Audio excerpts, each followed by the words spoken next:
we'll continue with Leah Price's talk. I'm very, very grateful to you, Leah, for accepting our invitation. And just a few words of introduction. Leah is Henry Rutgers Distinguished Professor in the Department of English at Rutgers University. She's the author of Unpacking My Library, Writers and Their Books, 2011, where she walks the reader through the personal libraries of 13 novelists, interviewing them, photographing their bookshelves, while also musing on the history and future of individual collections of books. She's also the author of How to Do Things with Books in Victorian Britain, that is 2012, where she considers the performativity of books. And her title is an obvious allusion to Austin's theory of speech acts. That is to say, she considers the book as agent, which is an expression that keeps recurring in the book, the book's agency, if you wish, but also the materiality of books. The book as waste is the subject of one of her chapters. More recently, she published What We Talk About When We Talk About Books, The History and Future of Reading. That is 2019, where she pays attention to all kinds of reading practices, including the most surprising ones, though not necessarily the most uncommon ones. Like I was particularly struck by that one, reading over shoulders, for example. And she questions the hasty diagnosis of a death of reading. The title of Leah's talk resists being read aloud, but I felt I have to try. So please forgive me, but I try. Reading 2 versus, and here are 3 possibilities that I will enumerate, but they are sort of condensed into one. Reading 4, without the E. Reading 4, as Emily told us, with an E, and reading before. So this is all condensed in one possibility.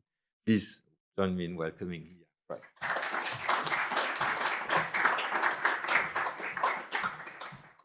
Like Emily, whose talk was so wonderfully synthetic and encyclopedic, I'm going to try, because this is the beginning of 2 days, to situate our debate in an almost pedagogical way. And I'm glad, Emily, that you brought up the semiotic square, because with apologies, I am going to engage in the vintage act of showing you some semiotic squares and asking you to think about the different quadrants. For those of us in this room who are of a certain age, it will be an exercise in nostalgia. So my aim today is to persuade you that it's useful to distinguish reading 4 in Peter's formulation from reading 2. And I'm taking reading 4 here to mean reading in someone else's place, or reading on someone else's behalf. While I'm taking reading 2 just in the everyday sense to imply some kind of vocalization or remediation of a written text into speech. And if you think back to the very beautiful poster for today's conference, or to the image that Peter showed in his introduction, you'll notice that asking for whom we read immediately conjures up the image of somebody reading aloud to other humans who are physically co-present. And this practice by which the lector read aloud, as Peter explained in his introduction, to cigar workers who pooled their wages to pay a kind of live voice actor, became iconic in the US, thanks, I think, not just to that remarkable book by Tina Juero, but also thanks to the moment early in the present century when audiobooks changed from a site-specific medium that had been tethered to the cassette deck or the CD player in a car to the one digital e-book format that has actually succeeded commercially. We all know that what is called the e-book, whether it's the EPUB format or Amazon's proprietary format, has pretty much been a commercial bust, whereas the audiobook keeps becoming more profitable. Another benchmark of the iconicity of this scene of the lector early in the 21st century might be the Pulitzer Prize for 2003, which was won by Nilo Cruz's play Anna in the Tropics, which dramatizes the scene of reading aloud in a cigar factory in Florida in 1929. So I think one explanation that you could give for the resonance of this scene is that the tables at which the listeners sat to roll cigars literalized the digital work that threatened at that moment to blur into digital entertainment. And I don't have an image of this myself, but if you think back to the second image of the cigar factory that Peter showed in his talk, the desks and benches at which they are sitting in that image, they look like school benches, like early 20th century school benches and school desks. There's something writerly about the thing that they are doing, this kind of fine motor action that they're doing with their hands and with the paper. You might contrast here the strategy of the protagonists of Jacques Rancière's Proletarian Nights, where workday is separated from night thoughts. Here, those two actions, the imagination and the workday, are made simultaneous in the cigar factory. Because listeners outsource to the lector the demand that reading makes on the worker's body. And of course, what this does to the body of the lector, as you can see in this image, is that he's not sitting back in his chair like someone reading the newspaper to recuperate after a long day at work. This is not the relax of Calvino's beginning. He's bestriding the chair athletically, sitting side saddle, as if he were on a horse. And the irony here is that his posture makes reading look more like physical labor than does the actual workers' labor in the scene of rolling cigars, which is so small bore that it's hardly visible as work. In the opposite direction, you could say the stage that elevates him like a plinth so that he threatens to look like, the statue of a general on a horse, is counterbalanced by the way his white shirt runs into the white of the newspaper, as if to reduce him purely to a vehicle for the content that is flowing through him. So my talk today will trace that double problem, the problem of time and the problem of status through a series of fictions that ask who's in charge, the reader or the readee. If the lector looks forward to the digitally downloaded audiobook, he also looks backward to a past in which newspapers were printed with the expectation that they would be heard.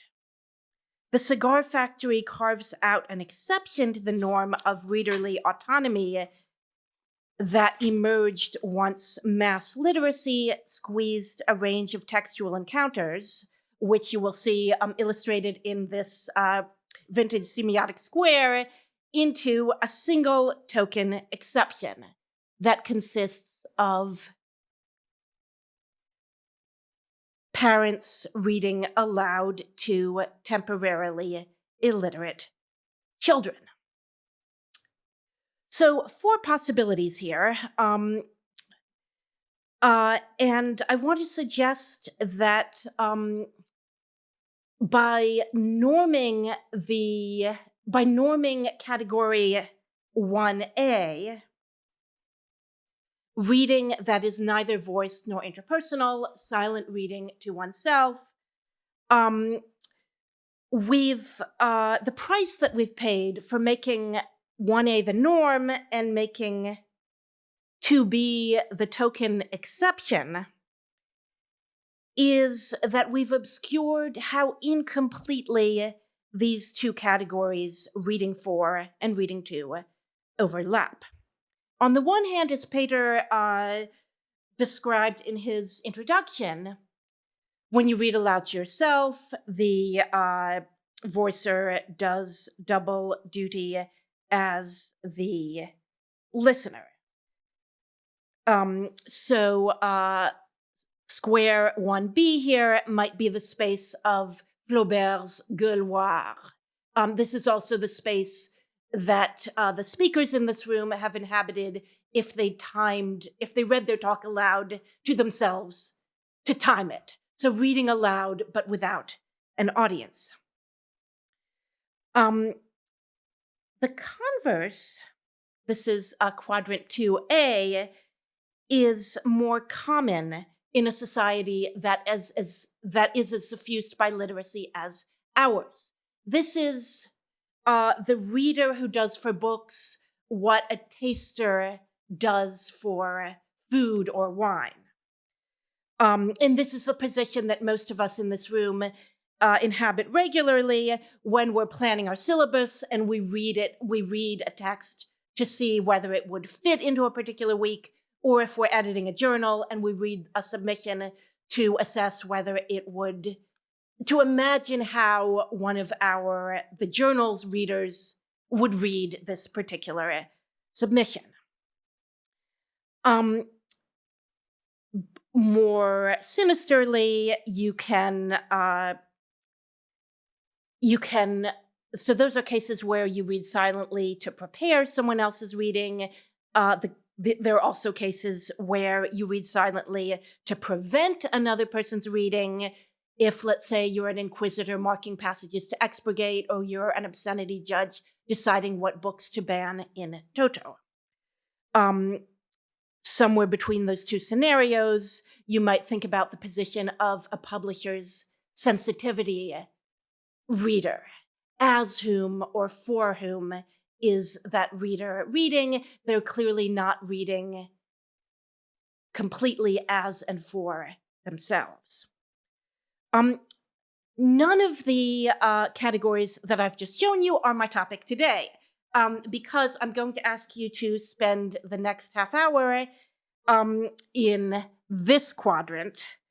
Because I'm a Victorianist, I'm going to ask why Victorian genres, a wide variety of otherwise dissimilar Victorian genres that include melodrama, pornography, political polemic, what those genres stake on whether to locate agency in the person who reads or the person who is read to. So Here's the first scenario I'm going to ask you to think about. A zero-sum model of knowledge transfer takes reading aloud to shift a fixed quantity of cognitive or ergonomic effort from the readee to the reader. And this is the model with which I think we're all familiar right now, thanks to the moral panic about whether consuming an audiobook should count as reading. All of us probably have seen in our lifetimes a definitional debate over whether listening to an audiobook is reading slide into an ethical debate over whether listening to an audiobook essentially constitutes cheating or laziness. And part of what's interesting about that otherwise fairly uninteresting debate is that it scapegoats a particular supposedly new medium for the longer history of the resistance of print reading more generally to being placed along the axes that separate product from process. Is the point internalizing the content, or is the point going through the exercise of decoding alphabetic characters, which in turn, I think, slides into the longer history of how hard it is to categorize reading in general, whether silent or aloud, as either pleasure or as labor. To understand reading aloud as outsourcing casts the listener as a cheat who picks and chooses which elements of a single inseparable process to do for themselves. And in that sense, arguments about whether to outsource your own cognitive work to a voice actor seem to me continuous, stretching backward with 18th and 19th century European debates about wet nursing. That is, it's seen as a kind of externalization of something that should be tied to the agent's own body, or in the opposite direction, to Jesse's question, to questions about AI. This distrust of, as it were, having your cake and eating it stretches back at least as far as Florence Nightingale's declaration that that women like to be read aloud to because they like something to tickle their ears and save them the trouble of thinking, to be spared the ennui of doing nothing without the labor of doing something. And this language would seem to locate trouble or labor in the physical act of looking at the book rather than in the mental effort of processing its contents. But Nightingale's question also seems to be the ethical question of what one person can legitimately ask of another.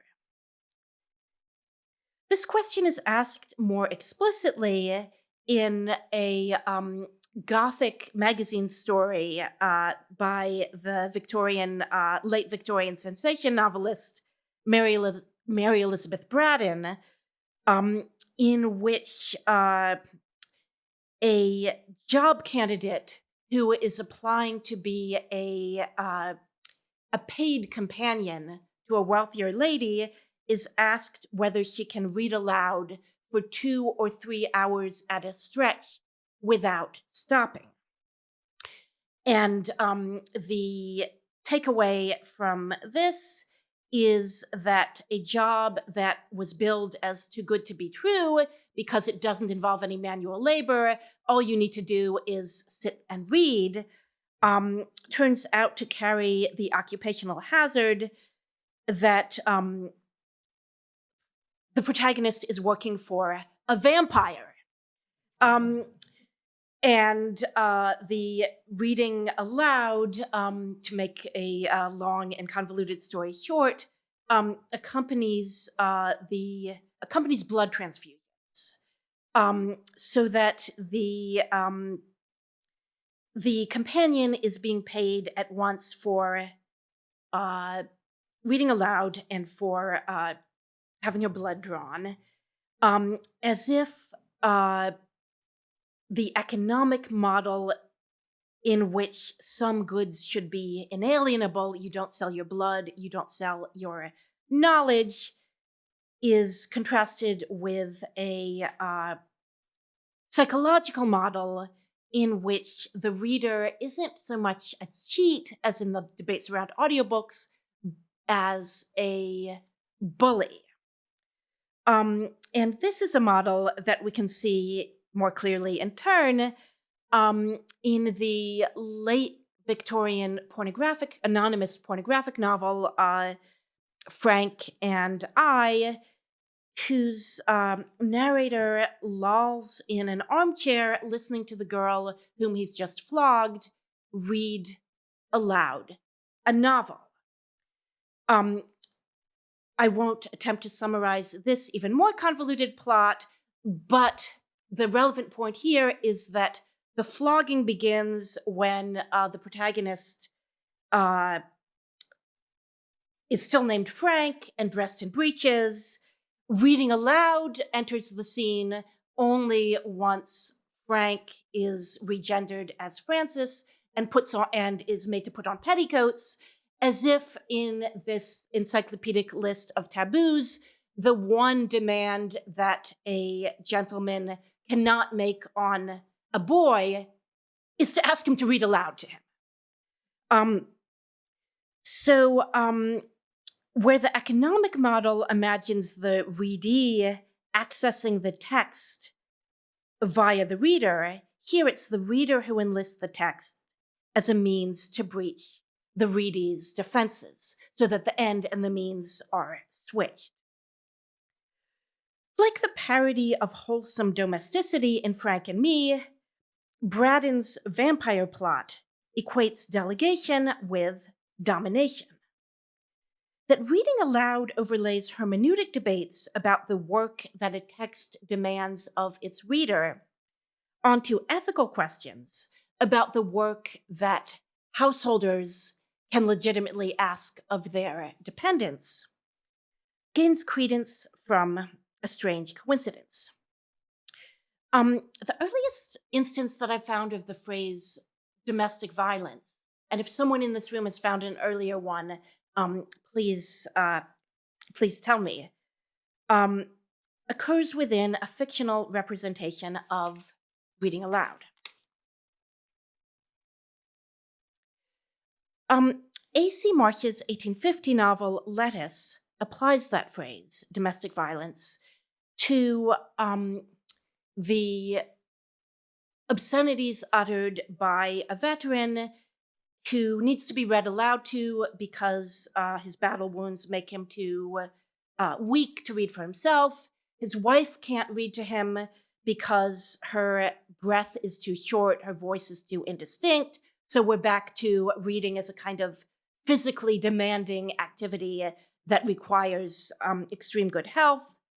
But he's impatient when he's read aloud to because listening never catches up with the pace of your own mind when you're reading silently to yourself. Now, the solution here, as in the Braddon vampire story, is a kind of triple outsourcing, where the reading that the husband is too weak to undertake himself, and that he's failed to outsource to his wife because she's too weak physically to read aloud at a pace that would satisfy him, is outsourced at a third remove to, once again, an impoverished gentlewoman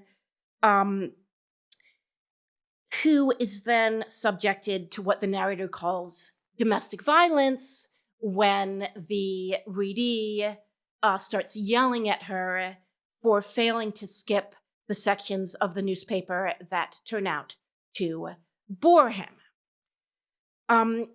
But this violence turns out not to be completely domestic, because the sections of the newspaper that bore him are the news relating to parliamentary debates on the sugar question, which at the time that the novel is set, although not at the time it's published, would be very clearly a code word for discussion of West Indian chattel slavery.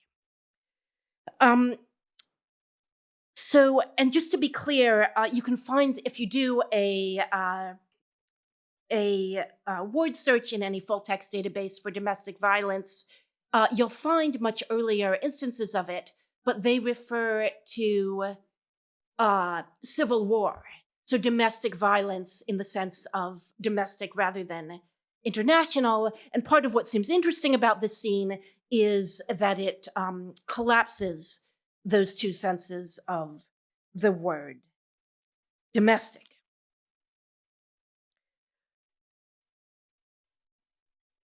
So the logic which, as Peter Sendy complains, faults the readee for passivity squares passivity squared would seem to locate the value of reading in precisely the bodily effort of vocalization, or even of holding the book, and the cognitive effort of deciphering letters, which are in every context outside of reading aloud, stigmatized in our culture as childish or mechanical or too basic for literary critics like us to think about.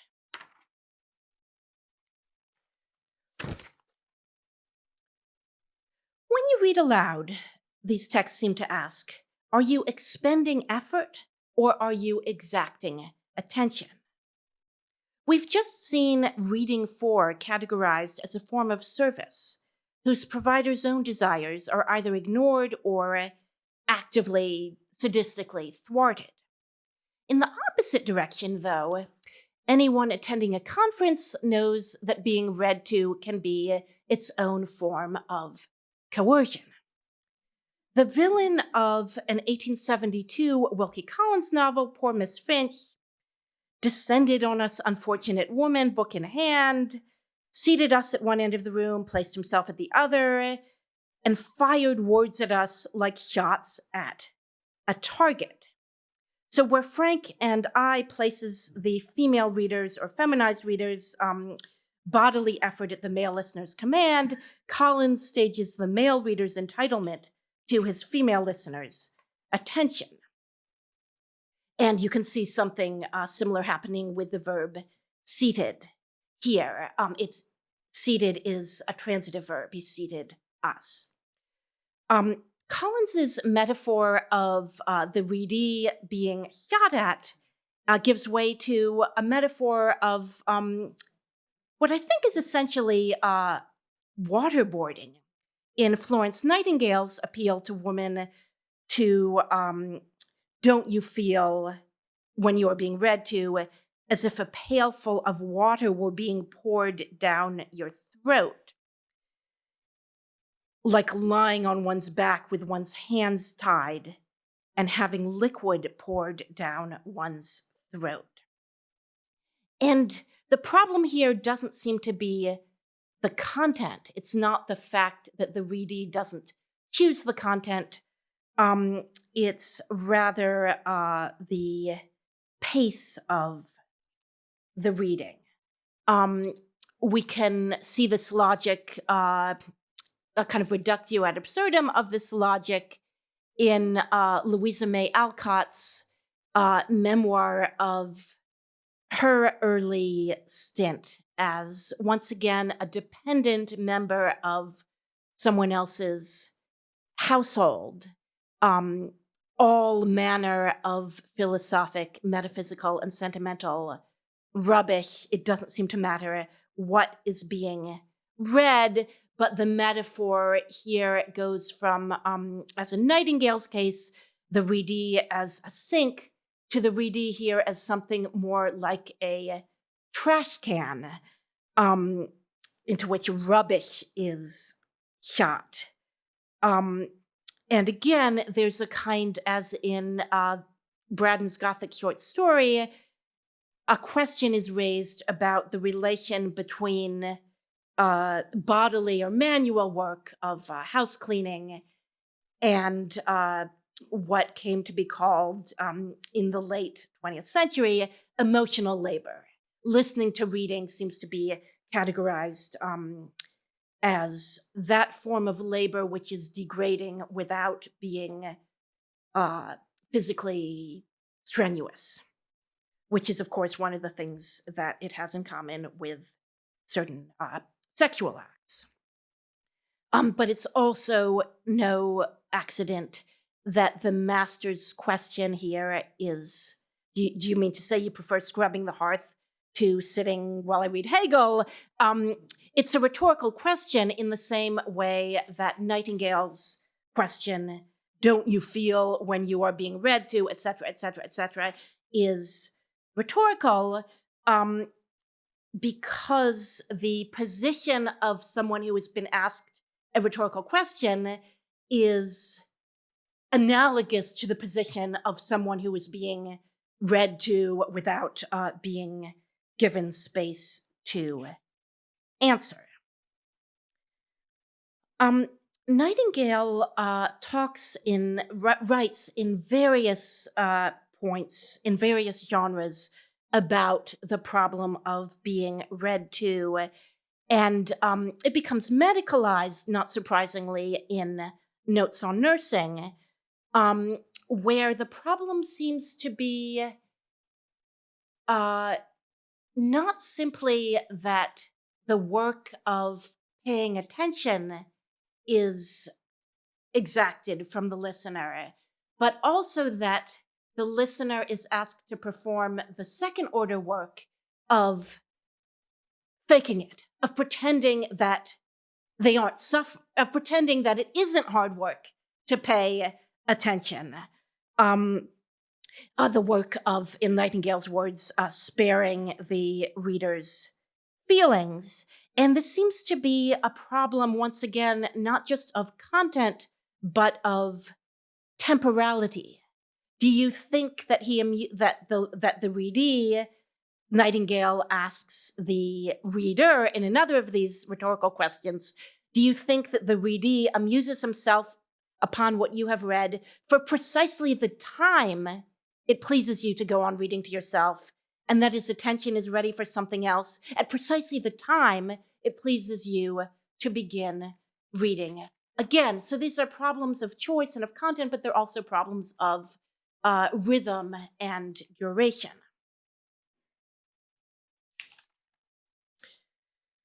And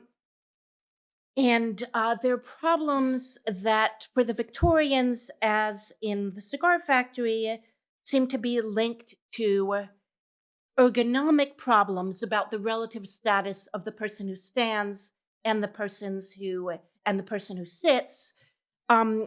Sitting, like reading, is ambiguously coded as either marking the sitter or reader's right to choose, or as marking their both sitting and reading can be coded either as signifying helplessness or as being entitled to the labor of someone else engaged in some more strenuous bodily operation. Okay, so far we've been talking about what the novel I quoted referred to as domestic violence. But if we return to what that same novelist calls the sugar question, we can see that race preceded gender as the ground of these debates about the readee's agency.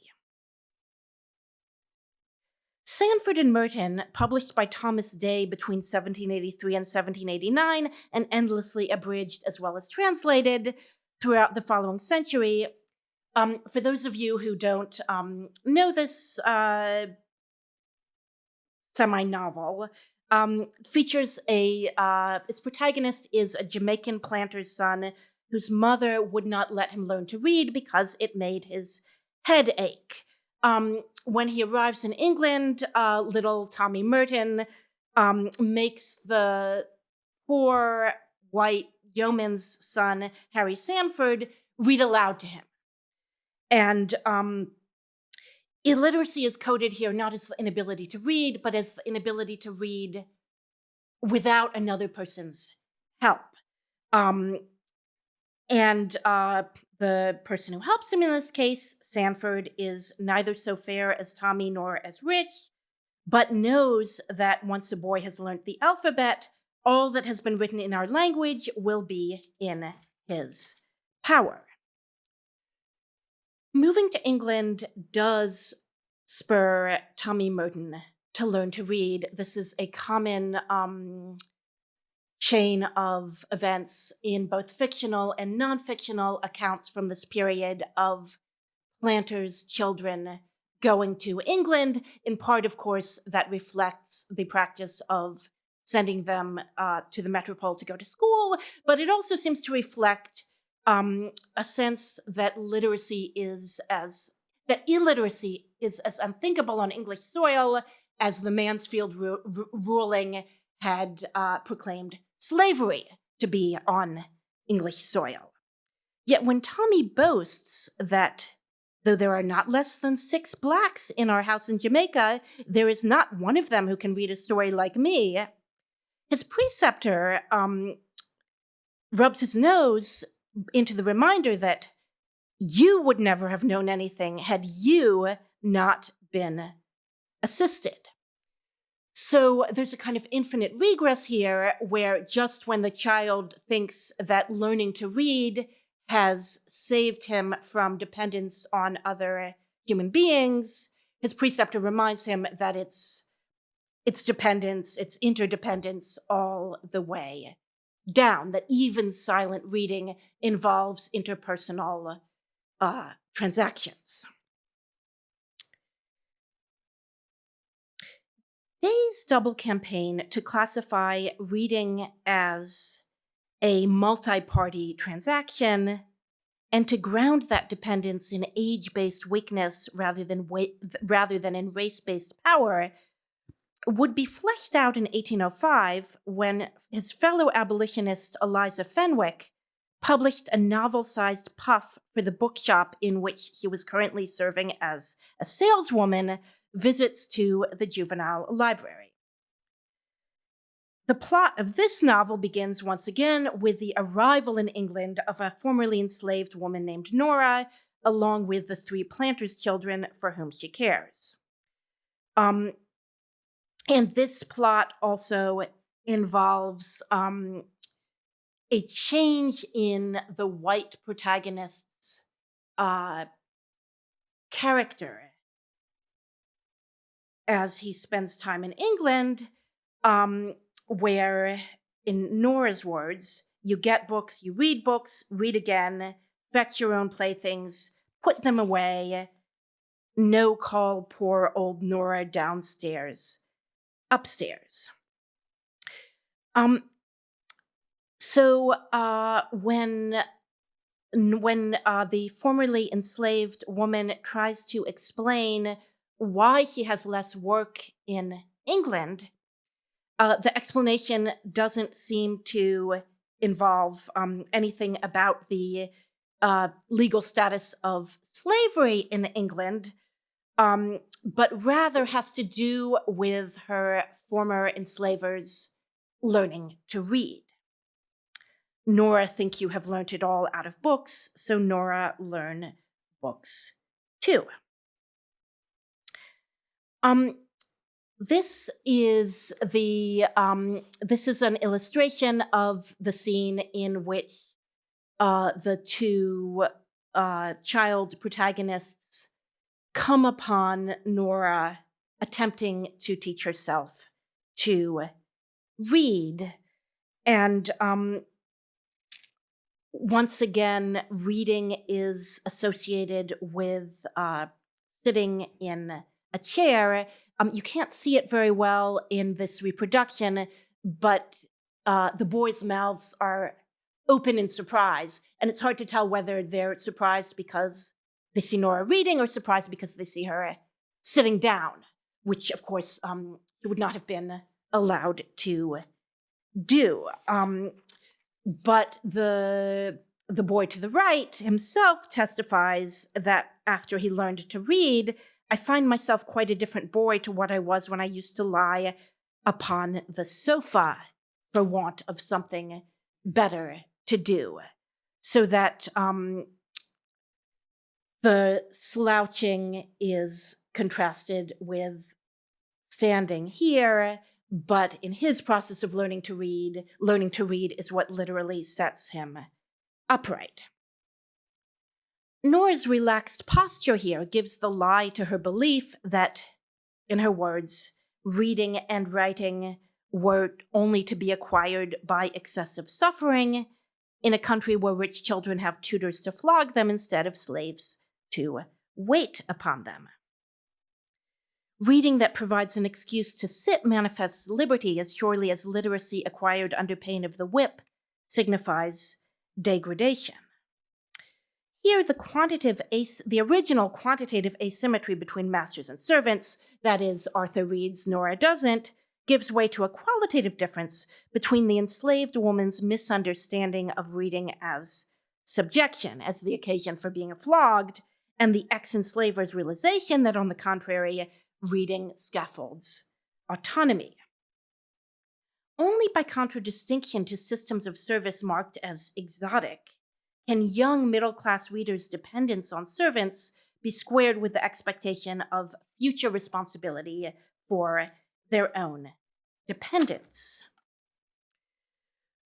Literacy here becomes the hinge between present servitude and future mastery, as long, of course, as the reader is white. Not even poring over a book can qualify Nora to rank with her former enslavers' children, because freedom turns out to require not just decoding the letters on the page, but understanding the proper relation between literacy and labor.